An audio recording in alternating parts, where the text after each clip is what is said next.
انسانوں کے مزاج میں، جیسے کہ حضور نے فرمایا صلی اللہ علیہ وسلم، بڑی پیاری حدیث ہے، الناس کالمعادن، انسانوں کی مثال بھی معدنیات کی سی ہے۔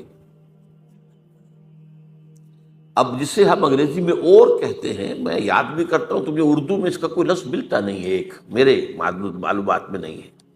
ہم کہہ دیں گے کچی دھات، یہ کوئی ایک لفظ میرے علم کی حد تک نہیں، اور انگریزی کا لفظ بہت بامانی ہے۔ اب اگر کوئی چاندی کی اور ہے تو صاف کریں گے تو چاندی بنے گی، سونا تو نہیں بنے گا، اور سونے کی اور ہے، صاف کریں گے سونا بنے گا۔ تو وہ اورس تو اپنی جگہ پر مستقل ہیں، ان کو آپ چینج نہیں کر سکتے۔ اسی طرح انسانوں کی افتاد طبع، انسانوں کا مزاج یہ اللہ نے بنایا ہوتا ہے۔ اس کو قرآن مجید میں ایک جگہ شاکلہ کہا گیا ہے، قل کل یعمل علی شاکلتہ۔ شاکلہ کسے کہتے ہیں؟ ہمارے مصری لوگ جو ہوتے ہیں، جب کوئی شے ڈھالنی ہوتی ہے تو اس کے لیے پہلے پیٹرن بناتے ہیں، اسے پاٹرن کہتے ہیں، پاٹرن۔ وہ مصری لوگ پاٹرن کہتے ہیں، جس میں پیٹرن ہے، سانچہ پہلے بناؤ گے تب اس میں اس دھات کو پگھلا کے ڈالو گے تو وہ اس کی شکل اختیار کر لے۔ وہ سانچہ جو ہے ہر شخص کی شخصیت کا سانچہ اللہ نے علیحدہ بنایا۔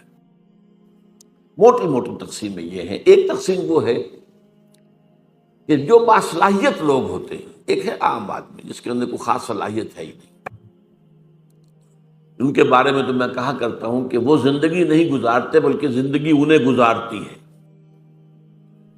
ایک تو وہ لوگ ہوتے ہیں، ان کا کوئی ہدف نہیں، کوئی مقصد نہیں، بس کھانا پینا، جو حیوانی تقاضے پورے ہو گئے، دن رات دھندے میں لگے ہوئے، آگے کوئی ہماری زندگی کا کوئی ہدف ہے، کوئی مقصد ہے، کوئی نصب العین ہے، کیا ہے، کوئی ہائر ہے، کوئی آئیڈیالوجی ہے، کوئی آدرش ہے، اس کو ہندی میں آدرش کہتے ہیں، نصب العین ہے ہی نہیں۔ یہ تو ہے عوام الناس جو قرآن کی روح سے انسان کی شکل میں حیوان،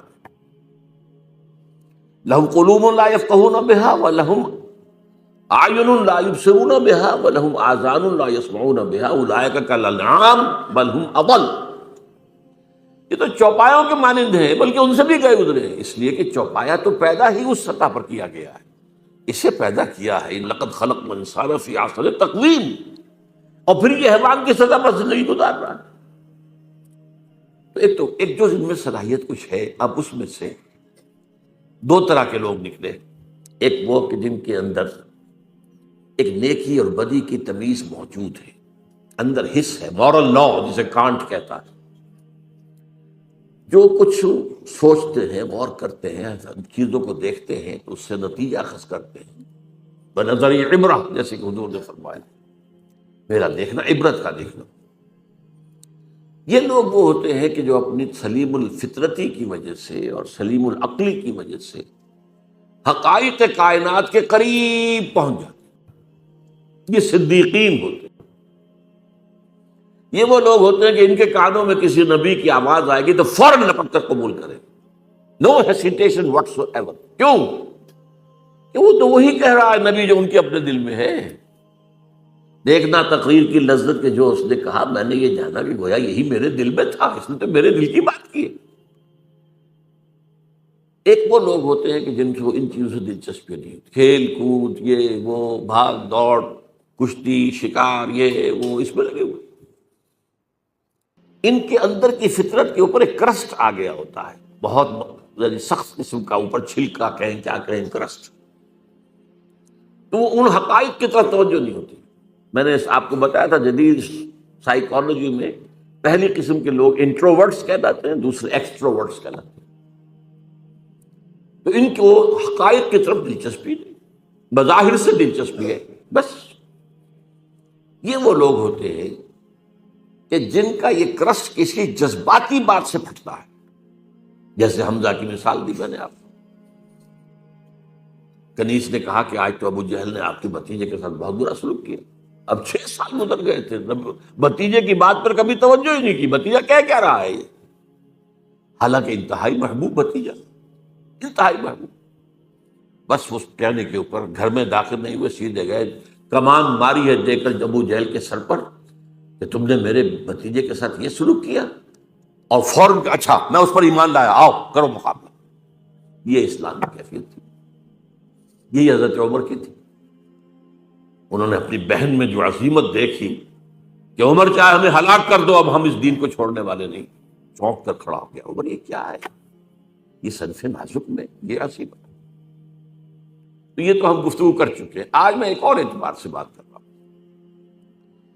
وہ یہ جو آیات میں نے آج پڑھی ہیں، ان میں انسانیت شناسی کا ایک اور پہلو سامنے آتا ہے، انسانوں کی شخصیتوں کی مختلف افتاد.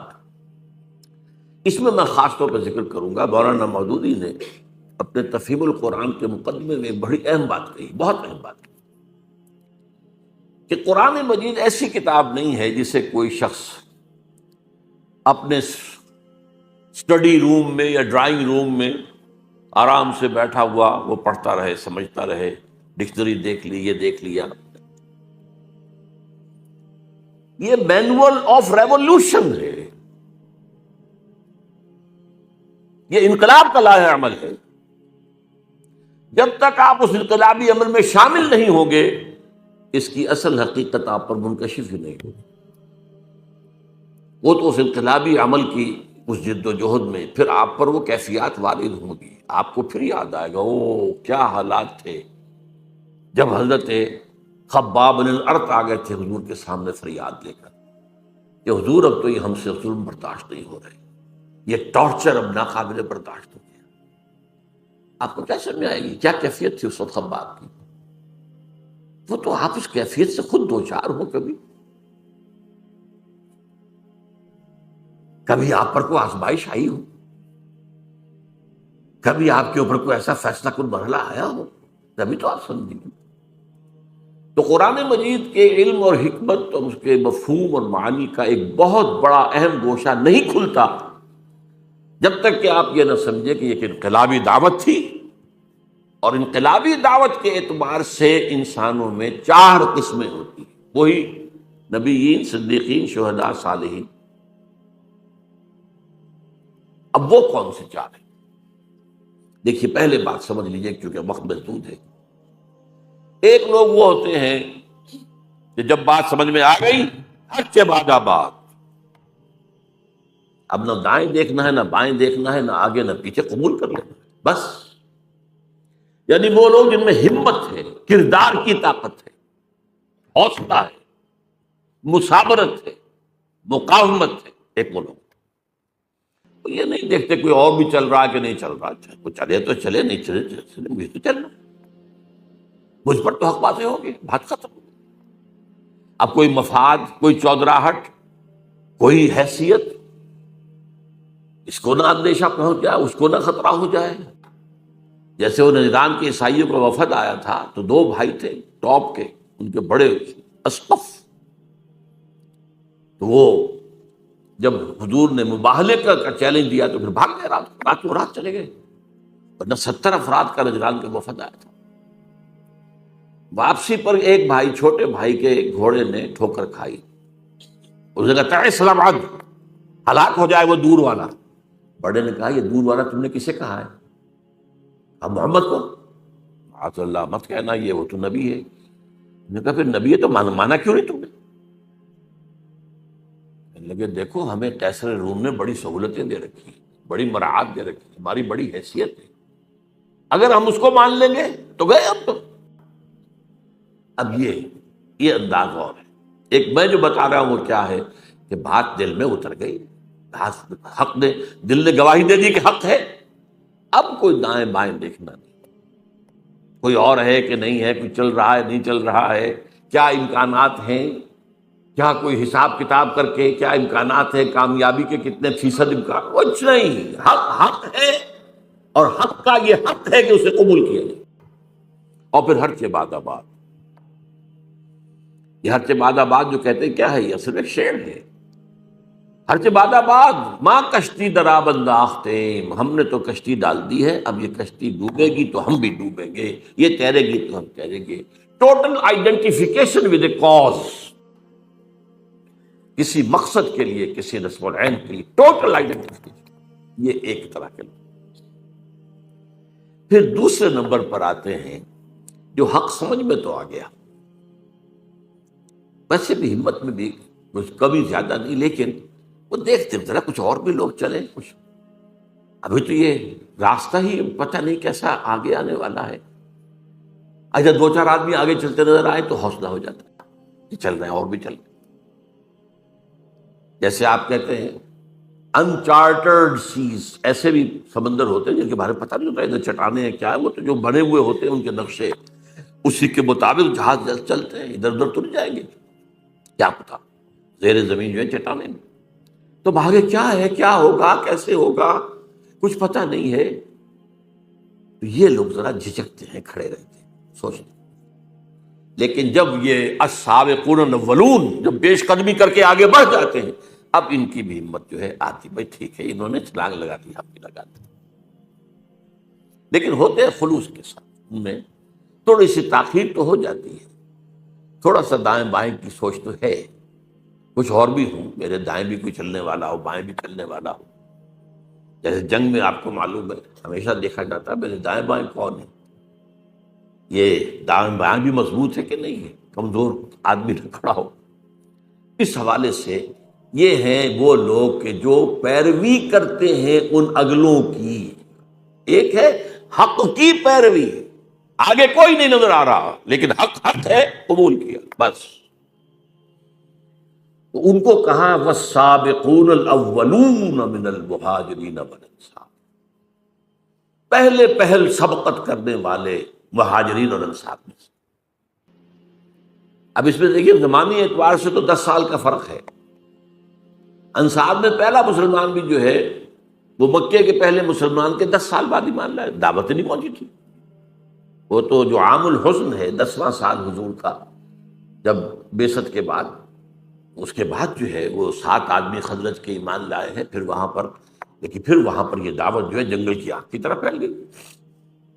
نتیجہ یہ ہے کہ یثرب کہلاتا تھا، اب وہ مدینۃ النبی بن گیا، مدینہ بن گیا. لیکن وہ لوگ ہوتے ہیں والسابقون الاولون، انصار میں سے بھی ہے وہ لوگ تھے جن کے سامنے جیسے ہی دعوت آئی فوراً قبول کر لیا، وہ سابقون الاولون میں سے تھے. چاہے ابو بکر سے 10 سال جونیئر ہو گئے، لیکن یہ کہ بہرحال ان کے سامنے جب بھی دعوت آئی ہے اس کے اعتبار سے ان کا وہ جو رد عمل تھا وہ کیا تھا، فوراً حاضر. والسابقون الاولون من المہاجرین والانصار، یہ سابقون الاولون مہاجرین میں بھی ہیں، انصار میں بھی. والذین اتبعوہم باحسان، اور وہ لوگ جنہوں نے ان کی پیروی کی لیکن خوبصورتی کے ساتھ کی، انہوں نے پورے دل کے ساتھ پھر ان کی وہ کرتے رہے، پیروی کر رہے. آگے چلنے والوں کے جو ہے ان کے تو رتبے جو ہے پھر بہت بڑے آگے ہیں، بہت ان کے رتبے ہیں سوا. لیکن یہ کہ بہرحال یہ بھی خلوص کے ساتھ چلنے والے، صحیح چلنے والے، پوری شخصیت کو لے کر چلنے والے. فرمایا رضی اللہ عنہم، یہ 2 کیٹیگریز تو وہ ہیں جن کو اب یہ سند اللہ دے رہا، اللہ ان سے راضی ہو گیا، ورضوا عنہ، اور وہ اللہ سے راضی ہو گئے. اللہ سے راضی ہو جانا اس دنیا میں بھی، راضی برضائے رب، جو بھی آ رہا ہے اس پر راضی رہنا، اور ایک آخرت میں اللہ راضی کر دے گا انہیں. رضی اللہ عنہم وارضاہم اجمعین، اللہ تعالیٰ ان سے راضی ہو جائے، انہیں راضی کر دے قیامت کے دن. رضی اللہ عنہ ورضوا عنہ وعد لهم جنات تجری من تحتها الانہار خالدین فیہا ابدا، اور ان کے لیے اس نے ایسے باغات تیار کیے ہیں جن کے نیچے نہریں بہتی ہوں گی، جن میں وہ ہمیشہ ہمیشہ رہیں گے. ذالک الفوز العظیم، یہ بہت بڑی کامیابی. اب اگر اس وقت آپ کے دل سے دعا نہ نکلے تو یہ بڑی بدنصیبی ہوگی. اللہم ربنا اجعلنا منہم، اے اللہ ہمیں بھی اس مقدس گروہ میں شامل ہونے کی توفیق، کہ جیسے ہی حق واضح ہو جائے فوراً قبول کریں، پھر کوئی پس و پیش نہ ہو، پھر جسے آپ کہتے ہیں ڈریگنگ آف دی فیٹ، یہ نہ ہو. اب تیسری بات آئی ہے وَمِمَّنْ حَوْلَكُم مِّنَ الْأَعْرَابِ مُنَافِقُونَ، ارے مسلمانوں تمہارے ارد گرد جو لوگ ہیں اعراب ان میں منافق ہیں، من اہل المدینہ، اور مدینے والوں میں بھی ہیں. نفاق کا مرض جو ہے اعراب میں زیادہ تھا، اس لیے کہ ان کو حضور کی تربیت اور تزکیے سے اتنا فائدہ اور تعلیم سے تو نہیں پہنچتا تھا. تو کبھی آ گئے دیکھ لیا حضور، مدینے والے تو مسلسل حضور کی تعلیم، تربیت، تزکیہ اس سے مستفید ہوتے تھے۔ لہذا الاعراب اشد نفاقا، یہ قرآن اسی صورت میں ہے۔ نفاق کا مرض شدید ترین جو تھا وہ اعراب میں تھا۔ یہاں بھی فرمایا وَمِمَّنْ حَوْلَكُمْ مِنَ الْأَعْرَابِ مُنَافِقُونَ وَمِنْ أَهْلِ الْمَدِينَةِ، اہل مدینہ میں بھی موجود ہیں۔ مَرَدُوا عَلَى النِّفَاقِ، یہ نفاق پر اڑ گئے ہیں۔ یہاں ذرا سی بات سمجھ لیجئے۔ پہلے تو وہ بنیادی فرق شخصیت کا کیا ہے؟ عام لوگ یہ سمجھتے ہیں کہ شاید منافق کوئی ہوتا ہے یا دھوکہ دینے کے لیے مان لایا، نہیں، وہ منافق نہیں ہوتا۔ اصل میں ایک ہے ضعف ایمان، اس پر بات ہم بعد میں کریں گے، چوتھی کیٹیگری بعد میں آ رہی ہے۔ ضعف ایمان کا بھی نتیجہ نکلتا ہے بد عملی یا بے عملی یا کم عملی، اچھے کام بھی کیے برے بھی کیے۔ ایک یہ ہوتا ہے کہ ایک شخص نے حق کو قبول کیا اور کھلے دل سے کیا، فیس ویلیو پر قبول کیا کہ ہاں یہ صحیح ہے، لیکن اب اگر مرحلہ آ گیا تو قربانی کا مطالبہ تو چھٹک گیا۔ جان عزیز ہے، مال عزیز ہے، ان میں وہ ہمت نہیں ہے، وہ قطعیت نہیں ہے، وہ ہر سے بالا باز والی بات نہیں ہے، بلکہ دیکھ بھال کے دائیں دیکھو بائیں دیکھو بھائی، اپنے نفع نقصان کو بھی پہنچانو، خطرات سے بھی بچو، جان بچاؤ، چلو چلو چلو، لیکن بچ بچ کے چلو، بچ بچ کے چلو۔ اس کا بڑا خوبصورت نقشہ سورہ حج میں کھینچا ہے۔ وَمِنَ النَّاسِ مَن يَعْبُدُ اللَّهَ عَلَىٰ حَرْفٍ، لوگوں میں سے ایسے بھی ہیں جو کنارے کنارے اللہ کی بندگی کرنا چاہتے، مجھدھار میں نہ جانا، بچ کر چلو۔ ایک وہ ہے تو بچا بچا کے نہ رکھ اسے، تیرا آئینہ ہے وہ آئینہ کہ شکست نہ ہو تو عزیز تر ہے نگاہ آئینہ ساز میں۔ اب یہاں سے اصل میں اس کو قرآن کہتا ہے مرض، بیماری۔ نفاق کے پھر مراحل ہیں۔ پہلا مرحلہ تو کیا ہوتا ہے کہ انسان سے کوتاہی ہو گئی اور اس کے بعد جھوٹا بہانہ بنا دیا، نفاق شروع ہو گیا۔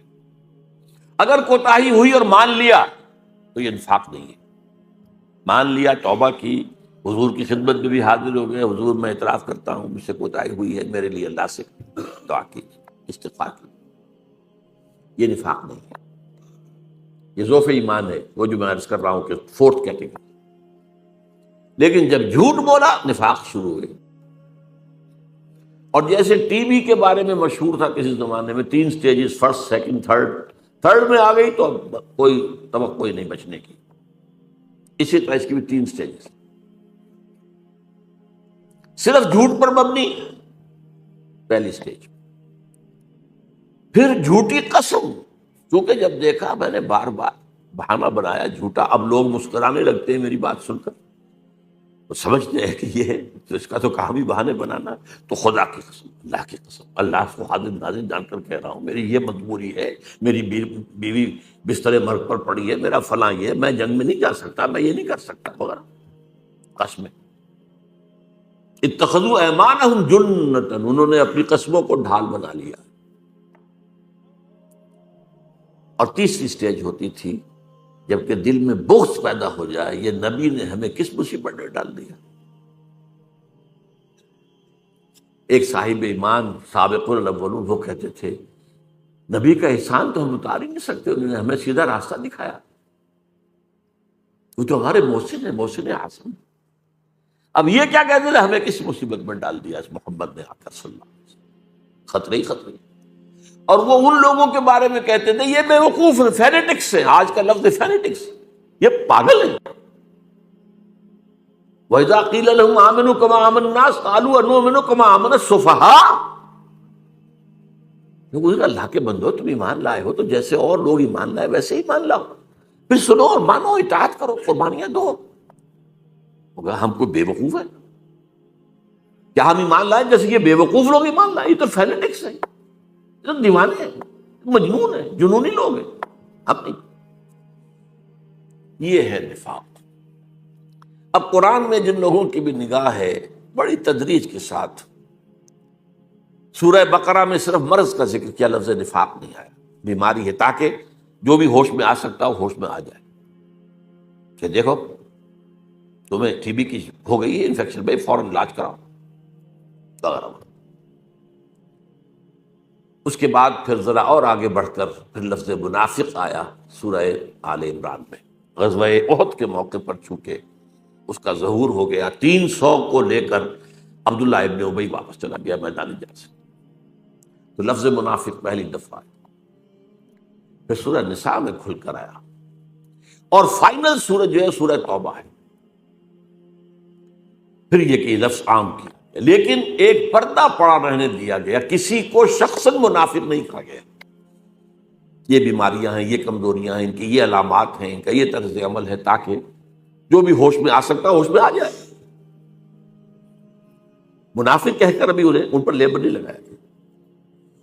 یہ مرض پھر اپنی پوری انتہا کو پہنچا ہے، یہ جو آخری دور ہے غزوہ تبوک کا موقع ہے، سخت ترین آزمائش تھی۔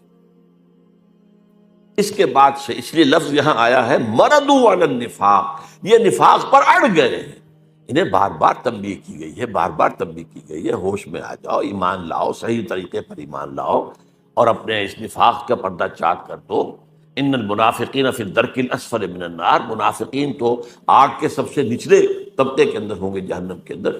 ہر طرح کی جس کو کہا جا سکے تعلیم اور ترغیب اس کے حوالے سے، لیکن جب لا علاج ہو گئے اور تھرڈ سٹیج کو پہنچ گئے، اب اس وقت 4 کام کیے حضور نے جو پہلے کبھی نہیں کیے تھے۔ غزوہ تبوک سے واپسی پر سب سے پہلے آپ نے وہ مسجد زرار کے نام سے جو انہوں نے اڈا بنایا تھا اپنا، اسے جا کر آگ لگا دی۔ اس سے پہلے حضور نے ایک مصلحت کو سامنے رکھا کہ یہ منافقین اوس اور خزرج میں سے ہیں، کوئی قبائلی عصبیت بھڑک اٹھتی ہے ان کے خلاف اگر ہم نے کوئی اقدام کیا۔ ابھی وہ قبائلی عصبیت لوگوں کے دلوں سے بالکل نکلی نہیں ہے۔ جو سردار تھا منافقین کا ابی، عبداللہ ابن ابی، وہ خزرج کا سردار تھا، اور اسے بادشاہ بنانے کا فیصلہ ہو گیا تھا، تاج تیار ہو چکا تھا سونے کا، آج کوشش باقی تھی کہ حضور تشریف لے، بے تاج بادشاہ آ گیا، تو اس کا تو سارے خواب درہم برہم ہو گئے۔ بدترین منافق وہی تھا، اسے بھی کبھی منافق نہیں کہا، اس کے بھی جنازے کی نماز پڑھا دی تھی، بلکہ اس کے لیے اپنا کرتا بھی دے دیا، اس لیے کہ اس کا بیٹا جو تھا عبداللہ ابن ابی، تو بہت نیک صالح نوجوان تھا، وہ آیا ہے کہ میرے والد کا انتقال ہو گیا، حضور اپنا کرتا عنایت فرما دیں، میں اس میں اس کو کفن دے دوں۔ آپ نے کرتا دے دیا۔ حضرت عمر نے کہا ابھی کیا کر رہے ہیں اس منافقین کے سردار کو؟ فرمایا عمر میرا کرتا اس کو اللہ کے عذاب سے نہیں بچا سکتا، ہم پتہ نہیں کیا کیا چیزیں تبرک بنا کر اپنے پاس رکھتے ہیں، یہ تبرک میرے ساتھ میرے کفن میں رکھ دینا۔ حضور کے کرتے سے زیادہ تبرک والی شے کوئی ہو سکتی تھی؟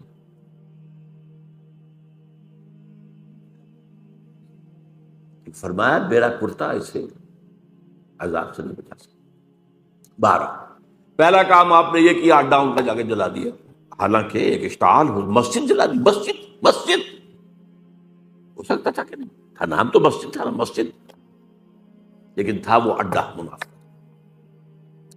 دوسرا کام یہ کیا کہ آپ نے پردہ چاک کر دیا۔ حضرت عمر کی روایت ہے رضی اللہ تعالی عنہ کہ جمعے میں آپ نے ممبر سے کہا فلاں ابن فلاں نکل جاؤ تم منافق ہو، فلاں ابن فلاں نکل جاؤ ہماری مسجد سے تم منافق۔ 36 انسانوں کو آپ نے اس طرح لکھا۔ تیسری بات یہ کی گئی قرآن مجید اسی سورۃ توبہ میں فرمایا گیا کہ اب آپ آئندہ ان میں سے کسی کی نماز جنازہ نہیں پڑھیں گے اور نہ کسی کی قبر پر کھڑے ہوں۔ اب آخر اور وہ چیز کر دی جس کو میں نے بعد میں پڑھا، 2 آیتیں ہیں۔ منافقین کا ایک طرز عمل یہ ہوتا تھا کہ اگر کوئی جہاد کا قتال کا معاملہ آیا ہے، یہ ہم سے چندہ لے لیجیے، ہم انفاق کرنے کو حاضر ہیں، اور حضور قبول کر لیا کرتے تھے۔ اب وہ بھی بند کر دیا گیا، کہہ دیا گیا انفقوا طوعا او کرہا، اے نبی منافقین سے کہہ دیجیے چاہے خوش دلی سے خرچ کرو، انفاق کرو، چاہے مجبوری کو، لن یتقبل منکم، اب یہ قبول نہیں کیا جائے گا، ان کے کوئی چندہ، ان کا کوئی ڈونیشن، ان کا کوئی جو ہے صدقہ آپ نہ لیجیے۔ انکم کنتم قوما فاسقین، تم یقیناً فاسق لوگ ہو۔ وما منعهم ان تقبل منهم نفقاتهم الا انهم كفروا بالله، اور نہیں محروم کیا انہیں اس بات سے کہ ان کے نفقات، ان کا انفاق قبول کیا جاتا، مگر اس نے کہ وہ اللہ سے کفر کر چکے ہیں۔ یہ نفاق جب اس سٹیج کو پہنچ گیا تو کفر ہو چکا ہے، اگرچہ کفر ابھی چھپا ہوا کفر ہے، ظاہر نہیں ہے، وہ کفر نہیں ہے جس پر مرتد کہہ دیا جائے، وہ نہیں ہے۔ اس کی مثال میں دیا کرتا ہوں کہ کہیں شہتیر لکڑی کے جو ہوتے تھے، اب تو خیرار شیشے کا زمانہ ہے، وہ جو دیمک لگتی ہے وہ اندر ہی اندر چاٹتی رہتی ہے، اندر ہی اندر، لیکن اوپر ایک تختہ رہنے دیتی ہے۔ اتنا ہوش اس انسیکٹ کو بھی اللہ نے دے رکھا ہے، اگر ظاہر ہو گیا تو یہ ہمارا فارم جو ہے دیا پاچا کر دے گی، اندر کھوکھلا کھوکھلا اچانک بیٹھے گا، جب شہتیر جب گرے گا بڑھو تو اس کو تو دیمک کھا گئی تھی۔ تو وہ نفاق اندر ہی اندر، اندر ہی اندر، اندر ہی اندر ایمان کو ختم کر دیتا ہے، ایمان کفر میں بدل چکا ہے، اگرچہ یہ کفر قانونی نہیں ہے، لیکن تم اس سٹیج کو پہنچ چکے ہو کہ جو کفر کی سٹیج ہے۔ اس اعتبار سے اب چار باتیں ہو گئی۔ ان کا مرکز جلا دیا گیا، نمبر ایک، ان کا پردہ چاک کیا گیا، بہت سو کا، سب کا نہیں، بہت سو کا، جو ان میں اہم تر ہوگی۔ حضور کو روک دیا گیا، آئندہ آپ ان میں سے کسی کی جنازے کی نماز نہیں پڑھائیں گے، اور نہ ہی ان کی قبر پر کھڑے ہوں گے، اور ان کا کوئی صدقہ، کوئی انفاق قبول نہیں۔ یہ ہو گیا تیسری جو کیٹیگری تھی۔ وَمِمَّنْ حَوْلَكُم مِّنَ الْأَعْرَابِ مُنَافِقُونَ وَمِنْ أَهْلِ الْمَدِينَةِ مَرَدُوا عَلَى النِّفَاقِ نَحْنُ نَعْلَمُهُمْ سَنُعَذِّبُهُم مَّرَّتَيْنِ، ہم انہیں دوبارہ دو مرتبہ عذاب دیں گے، ثُمَّ يُرَدُّونَ إِلَىٰ عَذَابٍ عَظِيمٍ، اور پھر وہ بڑے عذاب میں ڈال دیے جائیں گے۔ آخرت کا عذاب بڑا ہے، اس سے پہلے برزخ کا عذاب ہے، اس سے پہلے دنیا میں بھی عذاب ہے۔ جو پردہ چاک ہوا، جو رسوائی ہوئی، یہ سارے کے ساری چیزیں ان کے لیے عذاب کے درجے میں تھی کہ نہیں تھی۔